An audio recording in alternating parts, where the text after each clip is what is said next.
On this conflict seem to be coming almost every minute. President Trump posting on Truth Social, urging Israel not to drop bombs on Iran. Joining us now is Eyre, distinguished diplomatic fellow at the Middle East Institute and former member of the U.S. nuclear negotiating team with Iran.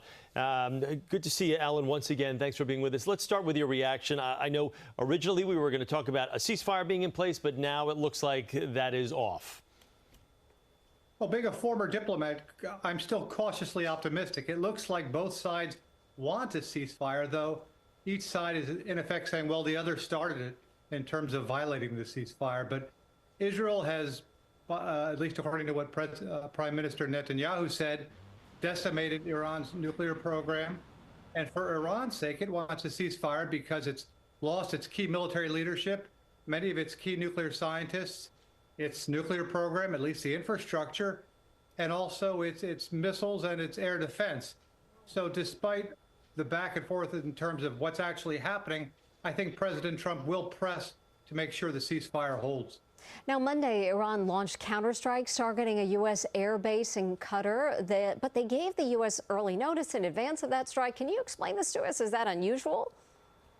Not for Iran. As we discussed yesterday, the Iranian leadership in situations like this is pretty cautious. And so what Iran did was a minimal response. It told the U.S. beforehand. It told Qatar beforehand.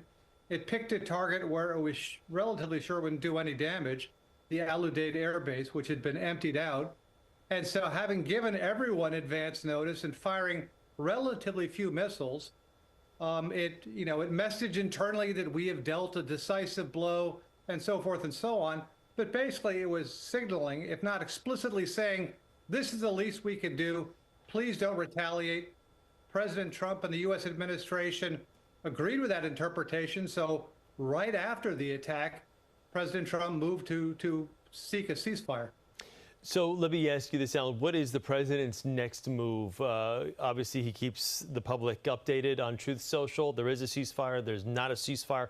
What is his next play here? I think his next play is to ensure to the best of his ability that both sides honor the ceasefire. But let's not forget, Chris, at the end of the day, even if there is a ceasefire, the two sides, U.S. and Iran, will have to go back to the negotiating table. And even though the state of Iran's nuclear program has been vastly degraded, they still have to reach an agreement. Does the ceasefire offer any possibilities for future negotiations on larger issues such as the nuclear program in Iran? What are your thoughts? You know, there's so little trust, Mary, now between the two sides. It's going to be an uphill slog. I think that certainly the United States will want a maximalist set of goals, not just the elimination of Iran's nuclear program, but also restraints on Iran's missile production and its use of proxies in the region. Iran has shown no indication that it's changing its red lines.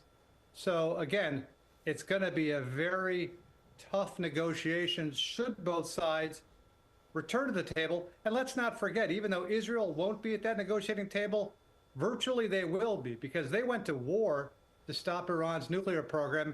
And I think they're going to want to say in terms of what both sides agree to. Eyre, thank you very much for taking some time for us. We appreciate it. Thank you both. Take care. Thank you. And we'll bring you continuing coverage of the crisis in the Middle East on